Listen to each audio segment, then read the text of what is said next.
Lakshmi ceramics நம்ம shop அனைத்திலும் top. All top brands எல்லாம் ஒரே இடத்துல. Lakshmi ceramics, India's largest retailer.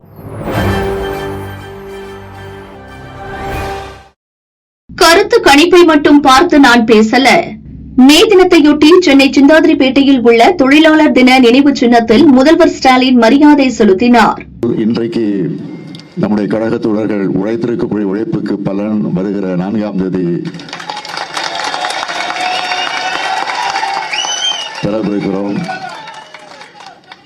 அதில் எந்த மாற்றம் இல்லை, ஒரு துளி அளவு கூட மாற்றம் இல்லை என்பதை ஏதோ கருத்து கணிப்பின் அடிப்படையில் தான் சொல்லுகிறேன் என்று யாரும் கருத வேண்டிய அவசியம் இல்லை.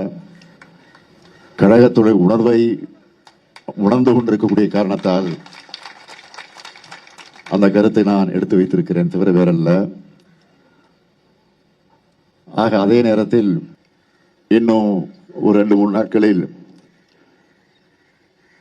நம்முடைய தேர்தல் முடிவை எதிர்பார்த்து காத்துக் கொண்டிருக்கக்கூடிய உங்களுக்கு ஒரு நல்ல செய்தி வரும் என்ற நம்பிக்கை எல்லாருக்கும் இருக்கிறது.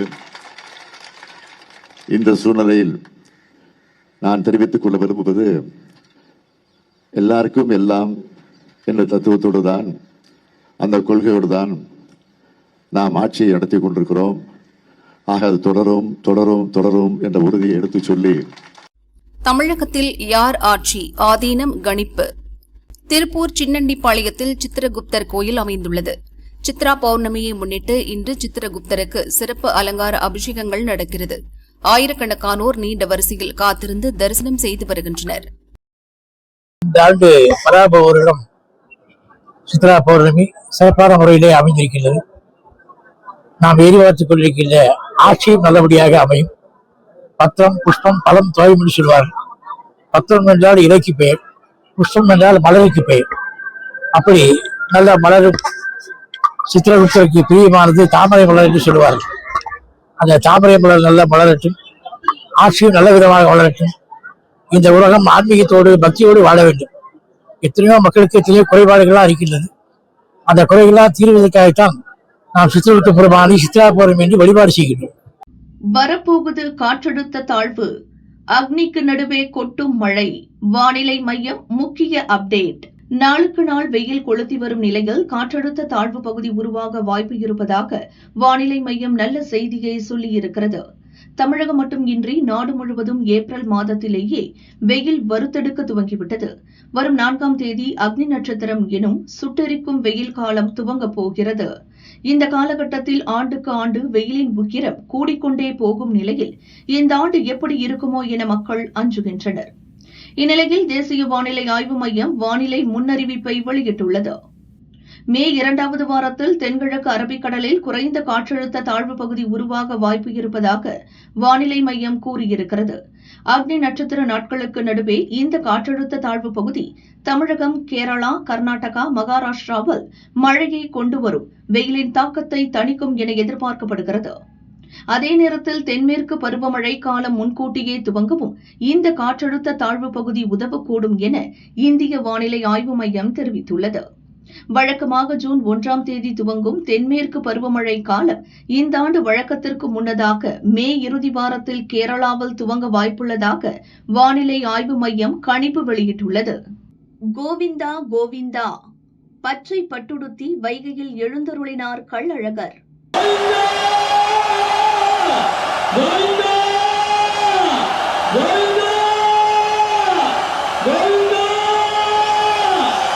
மதுரை மீனாட்சி அம்மன் கோயில் சித்திரை திருவிழா கடந்த ஏப்ரல் 19ஆம் தேதி கொடியேற்றத்துடன் துவங்கியது.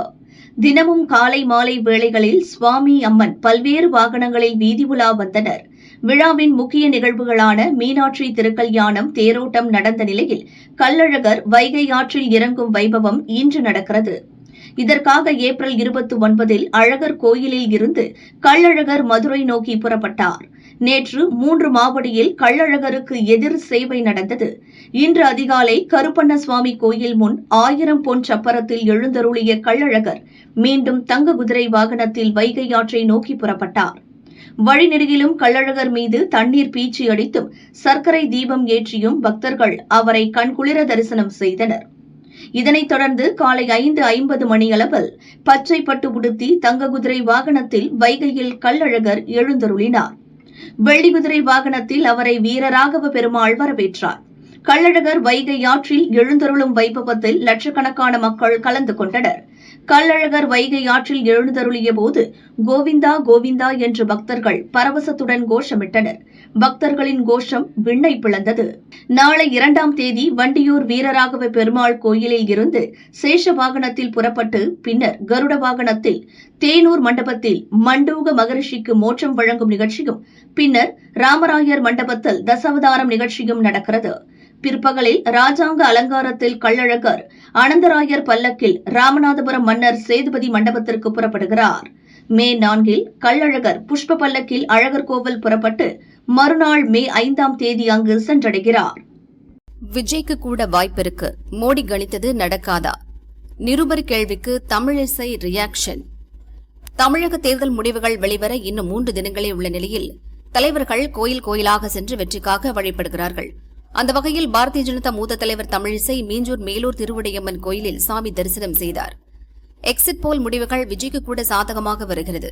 அதிமுக பாரதிய ஜனதா கூட்டணிக்கு வாய்ப்பே இல்லையா என கேட்டதற்கு தமிழிசை கூறியதாவது: புதுசா வந்த விஜய் கட்சிக்கு கூட வாய்ப்பு இருக்கிறது சொல்றாங்க. இந்த நிலையில பிரதமர் என்ன சொன்னாரு, 4 மாநிலத்துல நாங்க வெற்றி பெற்று ஆட்சி அமைப்போம்னு சொன்னாரு. அது நடக்கவே நடக்காதுன்னு மத்த கட்சிகள் சொல்றாங்க. இல்ல, மத்த கட்சிகள் அப்படிதான் சொல்றாங்க. ஆனா நீங்களே சொல்றீங்க 4 கருத்து கணிப்பு ஒரு மாதிரியா இருக்குன்னு. ஒரு மாதிரியா இருக்கான்னு எனக்கு தெரியல. அதனால நான் ஏற்கனவே சொன்னது, exit polls are not exact polls. அதனால அதுக்கு நம்ம உண்மையான தீர்ப்பு வர வரைக்கும் நம்ம காத்திருப்போம். அதனால ஒவ்வொரு இடங்களிலும் ஒரு மாதிரி வர கருத்து கணிப்புகளை நம்ம இப்போ அதுக்கு பத்தி கருத்து சொல்ல வேண்டாம்னு நான் நினைக்கிறேன். தேர்தல் முடிந்த பிறகு வர்த்தக ரீதியிலான சிலிண்டர்கள் இன்னைக்கு 993 ரூபாய் உயர்ந்திருக்கு. ஒரு சிலிண்டர் 50% உயர்வு கண்டிருக்கு. இல்ல, இதுல நம்ம ஒன்றை பார்க்கணும். உலக அரங்குல ஒரு போர் நடந்து கொண்டு இருக்கிறது, உலகத்துல ஒரு சூழ்நிலை நிலவி கொண்டு இருக்கிறது. நீங்க பெட்ரோல் டீசல் விலையை நீங்க பாத்தீங்கன்னா, அதே மாதிரி வீட்டு சிலிண்டரை பாத்தீங்கன்னா அதுல எந்த விதத்திலும் ஏற்றத்தை கொடுக்கல. பெட்ரோல் டீசல் விலை பல மடங்கு எல்லா நாடுகளிலும் ஏற்றம் கண்டுவிட்டது. நம்ம நாட்டு மக்கள் மீது அந்த பளுவை சுமத்தக்கூடாது என்று பொருளாதார ரீதியாக எவ்வளவோ முயற்சிகளை மரியாதைக்குரிய பாரத பிரதமர் செய்து கொண்டிருக்கிறார். அதனால இது தற்காலிகமாக ஒரு ஏற்றம் தான். நிச்சயமாக பாரத பிரதமர் மக்கள் மீது எந்த பளுவையும் ஏற்ற மாட்டார். அதுக்கு உதாரணம் உலக நாடுகள் எல்லா இடங்களிலும் எண்ணெய் நாடுகள்ல போர் நடந்து கொண்டிருக்கிறதுனால பிரச்சனைகள் இருக்கும் பொழுது பெட்ரோல் டீசல் விலை ஏற்றப்படாமல் இருப்பது நமது மரியாதைக்குரிய பாரத பிரதமரின் ஒரு நிர்வாக திறமை என்பதை நாம் தெரிவித்துக் கொள்கிறோம்.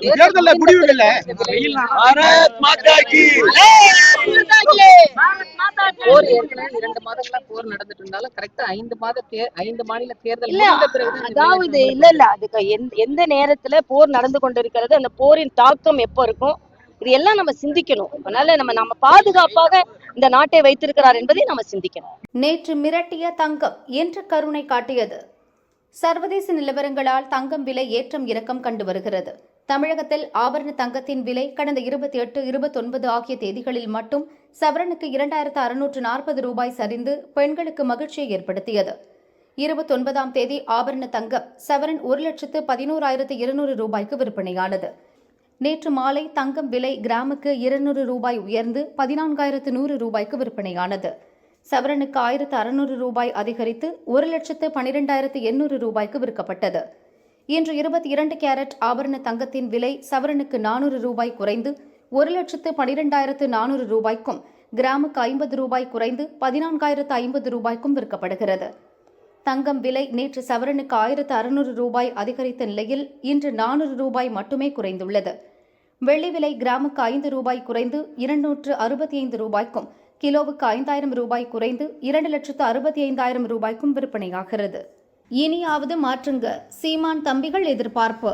தொடர் தோல்விகளை சந்தித்து வரும் நாம் தமிழர் கட்சியை சீரமைக்கும் நேரம் வந்துவிட்டது என அக்கட்சியின் நிர்வாகிகள் தெரிவித்தனர். நாதக மாநில ஒருங்கிணைப்பாளர்கள் சிலர் கூறியதாவது: 2016 சட்டசபை தேர்தலில் இருந்து நாம் தமிழர் பல தேர்தல்களில் போட்டியிட்டு வருகிறது. இதுவரை ஒரு தொகுதியில் கூட வெற்றி பெறவில்லை. சென்ற லோக்சபா தேர்தலில் 8% ஓட்டுகளை பெற்று மாநில கட்சியாக அங்கீகாரம் பெற்றது. தேர்தலுக்கு தேர்தல் கட்சி வளர்ச்சி அடைவது போல் இருந்தாலும் அதன் கட்டமைப்பில் சரிவை சந்திக்கிறது. பிற கட்சிகளைப் போல இல்லாமல் நாதகாவில் ஒரு தொகுதிக்கு 12 இருந்து 18 மாவட்ட செயலர்கள், 40 மாநில ஒருங்கிணைப்பாளர்கள், ஒரு மண்டல பொறுப்பாளர் என்ற கட்டமைப்பு இருக்கிறது. இதுபோக ஒரு தொகுதிக்கு 100க்கும் மேற்பட்ட மாவட்ட நிர்வாகிகள் உள்ளனர்.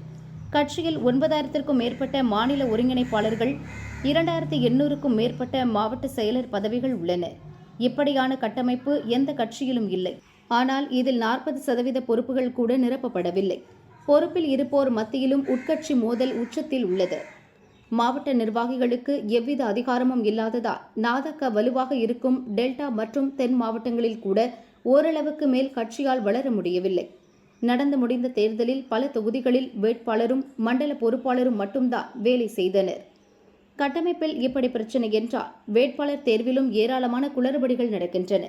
கட்சி தலைவர் என்ற முறையில் வெற்றி வாய்ப்பு உள்ள எந்த தொகுதியில் வேண்டுமென்றாலும் சீமான் போட்டியிடலாம். ஆனால் ஒவ்வொரு தேர்தலுக்கும் வேட்பாளரை மாற்றிக்கொண்டே இருக்கிறார். அதிலும் குறிப்பாக சொந்த மாவட்டத்தைச் சேர்ந்த நிர்வாகிகளை வேட்பாளராக்காமல் பல 100 மைல் கடந்து வேறு மாவட்டத்தைச் சேர்ந்தவரை வேட்பாளராக நிறுத்துகிறார். சமூக வலைதளங்களில் பலமாக இருக்கும் நாதக இந்த தேர்தலில் தவிக தலைவர் விஜய் எதிர்ப்புக்கு தான் முக்கியத்துவம் கொடுத்தது. அதனால்தான் திமுக அதிமுகவுக்கு மாற்று நாதக தான் என்று நம்பி ஓட்டு போட்டவர்களை தக்க வைக்க முடியவில்லை. குறிப்பாக தன்னை தவிர கட்சியின் முகங்களாக மாவட்டத்துக்கு ஒருவரை கூட சீமான் வளர்த்து விடவில்லை. எல்லா இடங்களுக்கும் தன்னால் வர முடியாது என்ற கள நிலவரத்தை புரிந்து கொண்டு அடுத்த கட்ட தலைவர்களை உருவாக்க வேண்டும். இவற்றையெல்லாம் தாண்டி உள்ளாட்சி தேர்தலை சீமான் கண்டுகொள்வதே இல்லை. உள்ளாட்சி கட்டமைப்பில் இருந்தே கட்சிக்கு மக்கள் பிரதிநிதிகளை உருவாக்கி வலுப்படுத்தினால்தான் ஓட்டு வங்கியை நிலைநிறுத்த முடியும். எனவே இந்த தேர்தல் முடிவை அடிப்படையாக வைத்தாவது கட்சியின் கட்டமைப்பில் மறுசீரமைப்பை உடனடியாக எடுக்க சீமான் முன்வர வேண்டும் என்றனர். மனைவி மகள் கதற கதற கணவனை அடித்த பஸ் டிரைவர். ஒரே ஒரு கேள்விதான் வைரலாகும் வீடியோ. திருப்பூரிலிருந்து கரூருக்கு அரசு பஸ் புறப்பட்டது. கரூர் மாவட்டம் தென்னிலை அருகே பஸ் சென்றபோது நெடுஞ்சாலை ஓரமிருந்த கடையில் நின்றது. பஸ் 10 நிமிடம் நிற்கும், பயணிகள் டீ குடிக்கலாம், ஸ்நாக்ஸ் வாங்கி சாப்பிடலாம் என டிரைவர் கண்டக்டர் கூறினர். ஆனால் ஒரு டீ 25 ரூபாய் என்றதும் பயணிகள் அதிர்ச்சி அடைந்தனர். 15 ரூபாய் டீ விற்கும் கடையில் நிறுத்தாமல் இப்படி அநியாய விலைக்கு விற்கும் கடையில் நிறுத்துறீங்களே என ஒரு பயணி தட்டி கேட்டார். டிரைவர் கண்டக்டருக்கு டீ வடை ஓசில கொடுப்பாங்கன்னு நிறுத்துறீங்களா எனவும் ஓரிரு பயணிகள் கோபமாக கேட்டதாக கூறப்படுகிறது. இதனால் டிரைவரும் கண்டக்டரும் கடும் கோபமடைந்தனர். முதலில் பிரச்சனையை கிளப்பிய அந்த பயணி மீது கோபம் திரும்பியது. பாய்ந்து சென்று அடித்தனர். அடிக்காதீங்க அடிக்காதீங்க என மனைவியும் மகளும் கெஞ்சினர். அதையும் தாண்டி பயணியை கண்டக்டரும் டிரைவரும் தாக்கினர். அதை பார்த்த மற்ற பயணிகள் செல்போனில் படம் பிடித்தனர். உங்களுக்கு யாருங்க பயணியை அடிக்க உரிமை கொடுத்தது என மற்ற பயணிகள் கொந்தளித்தனர். இதனால் இருதரப்புக்கும் வாக்குவாதம் முற்றி பெரும் பரபரப்பு ஏற்பட்டது. இந்த சம்பவம் தொடர்பான வீடியோ காட்சிகள் சமூக வலைதளங்களில் வெளியாகி அதிர்ச்சியை ஏற்படுத்தியுள்ளது. இந்த சம்பவம் தொடர்பாக கரூர் போலீசாரும் போக்குவரத்து கழக அதிகாரிகளும் விசாரணை நடத்தி வருகின்றனர்.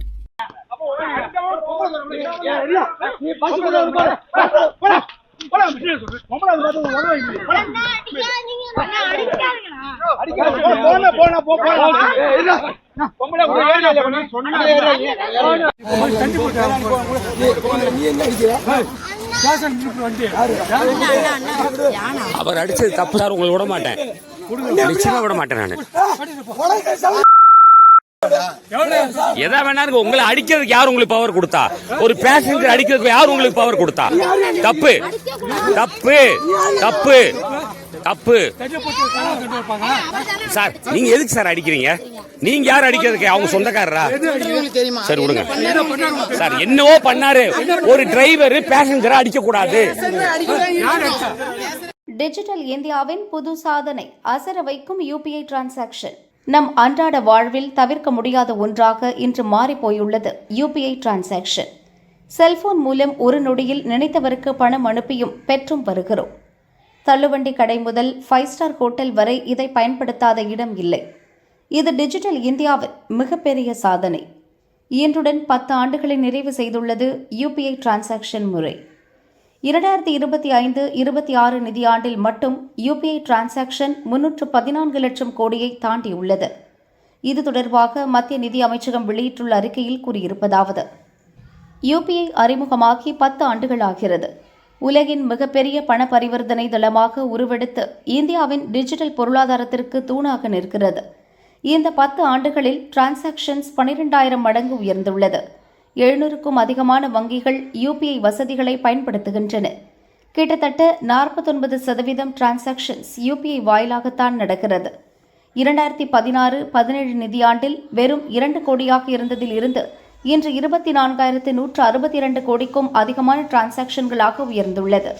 அன்றைய நிதியாண்டில் டிரான்சாக்ஷன் மதிப்பு 0.07 லட்சம் கோடி.